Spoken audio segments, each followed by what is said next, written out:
السلام علیکم جی، انسا اسٹوری کے ساتھ میں محسن بلال۔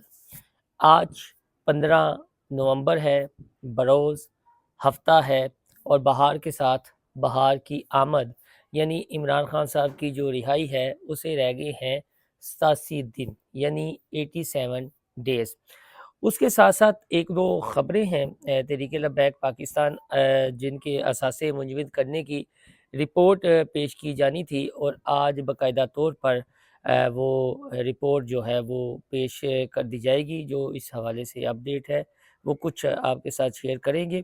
علامہ خادم حسین رضوی کے عرس اور خاص طور پر دربار کی بندش کے حوالے سے بھی ڈی سی لاہور سے آج جواب طلب کیا گیا تھا، وہ بھی اپڈیٹ آپ کے ساتھ شیئر کر لیں گے۔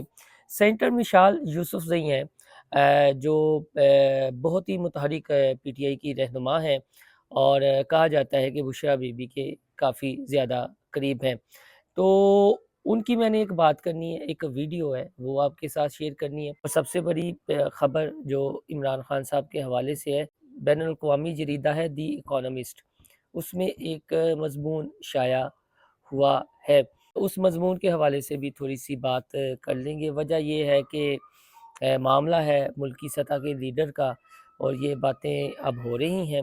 اس کے ساتھ ساتھ ایک اور خبر ہے، اور خبر ہے اردن کے جو بادشاہ ہیں ان کا دورہ لاہور، اور یہ جو اسرائیل والا میٹر ہوا تھا، وزیر اعظم شہباز شریف کے مشیر لندن میں کانفرنس یا ایونٹ کے دوران جو اسرائیلی عہدیدار سے ملے تھے یاسر الیاس، ان کی وضاحت بھی آ گئی ہے، اور دفتر خارجہ نے بھی وضاحت دی ہے۔ تو آج یہ چھوٹی چھوٹی اپڈیٹس ہیں آپ کے ساتھ شیئر کرتے ہیں۔ بات شروع کرتے ہیں جی کہ مشال یوسف زئی سے۔ مشال یوسف زئی نے سینٹ میں کھڑے ہو کر رانا ثناء اللہ کو مخاطب کرتے ہوئے کیا کہا ہے، یہ ذرا سنیں۔ رانا ثناء اللہ صاحب بیٹے، میرا پیغام شاید ان تک پہنچ جائے۔ ہم کوئی پٹواری تو ہے نہیں کہ ہم دیکھتے پڑھتے لکھتے نہیں ہیں، ہم پہلے دیکھتے ہیں پھر پڑھتے ہیں، اس کے بعد رسپونڈ کرتے ہیں۔ ہمارے پاس شعور بھی ہے۔ اوہو، یہ سنا مشال یوسف زئی نے کیا کہہ دیا کہ ہم پٹواری نہیں ہیں بلکہ ہم پڑھے لکھے ہیں، باشعور ہیں، اور پڑھ لکھ کر پھر ریئیکٹ کرتے ہیں۔ جو عمران خان صاحب کے حوالے سے اپڈیٹ ہے، عمران خان کے حوالے سے دی اکانومسٹ میں ایک مضمون چھپا ہے، اور اس مضمون میں ان کی طرز حکمرانی پر بات کی گئی ہے، اور یہ کہا گیا ہے جی کہ عمران خان صاحب کا جو حکمرانی تھی اس میں روحانی قوتوں کا بڑا عمل دخل تھا، اور سابق D G I S I general Faiz نے بشرا بی بی کو اپنے حصار میں لیا ہوا تھا۔ وہ بشرا بی بی کو پہلے بتا دیتے تھے کہ کیا ہونے والا ہے، تو عمران خان کا اعتقاد بڑھتا گیا بشرا بی بی پر۔ جب وہ وزیر اعظم بن گئے تو عمران خان نے پھر ان کے کہنے پر عمل کرنا شروع کر دیا۔ ایک موقع تو ایسا آیا کہ 4 گھنٹے تک جہاز رکا رہا۔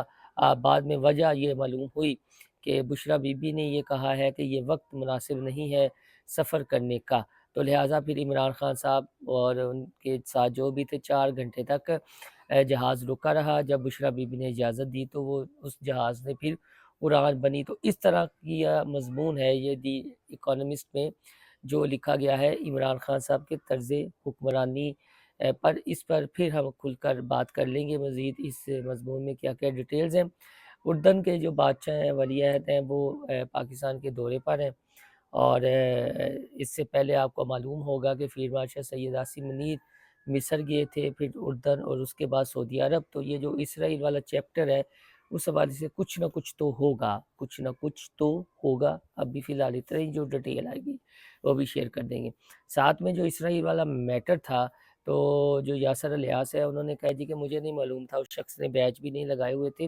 دوسری جانب دفتر خارجہ کا وضاحت بھی آ گئی ہے کہ یہ کوئی سرکاری ملاقات نہیں تھی، نہ ہم نے کسی کو الو کیا تھا، نہ ہمارے نوٹس میں تھا۔ تو جو پچھلے ویلاگ میں نے ذکر کیا تھا کہ دفتر خارجہ کا اسی طرح کا ریئیکشن آئے گا، اور وہ ریئیکشن ان کا آپ نے دیکھ بھی لیا ہے۔ تاہم یاسر الیاس صاحب جتنی مرضی وضاحتیں دیتے پھرے، دیکھیں اگر کسی شخص کے بیج نہیں تھا اور یہ گپ شپ پھر وہ ویڈیو بننا، تو آپ روٹی کو چوچی تو نہیں کہتے یاسر الیاس صاحب جو مشیر سیاحت ہے شہباز شریف صاحب کے۔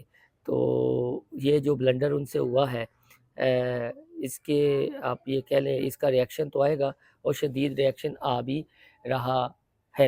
علامہ خادم حسین رضوی صاحب کے حوالے سے جو خبر یہ ہے کہ رپورٹ تو جمع کروائی گئی ہے، لیکن ابھی اس کا فیصلہ نہیں ہوا، اور اسی کے ساتھ عرس کے حوالے سے بھی بات جو ابھی تک کھل کر سامنے نہیں آئی، لیکن آج بھی موقف ضلع انتظامیہ یا حکومت پنجاب کا ایک روزہ عرس کی تقریبات پر ہی ہے۔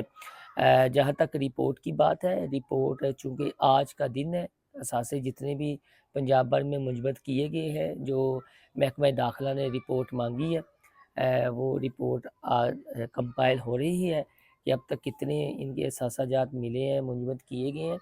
ہاں، حافظ صاحب حسین رضوی کے گھر کو جو بائی گھر ہے اٹک میں، اس کو مسمار کرنے کی باتیں سامنے آ رہی ہیں، لیکن یہ ابھی تک یہ بھی سوشل میڈیا کی حد تک کی خبر ہے۔ حافظ صاحب رضوی کے گھر کو جو مسمار یا کوئی آفیشلی اس طرح کی اسٹیٹمنٹ سامنے نہیں آئی، اور نہ لبیک کی جانب سے کوئی اس طرح کا ریئیکشن سامنے آیا ہے کہ کیا واقعی ان کا جو اٹک میں آبائی گھر ہے اسے مسمار کر دیا گیا ہے۔ اگر یہ ایسا ہوتا ہے تو یہ سراسر زیادتی ہوگی، وہ تو ظاہر ہے ان کے آبائی گھر ہے، تو آبائی کئی نسلوں سے انسان وہاں پر رہ رہا ہوتا ہے، لیکن اس حوالے سے کوئی آپ یہ کہہ لیں مستند خبر ابھی تک سامنے نہیں آئی۔ جو ڈیٹیل ہوگی آپ کے ساتھ شیئر کر لیں گے۔ اپنا فیڈ بیک دینا نہ بھولیے گا۔ اللہ حافظ۔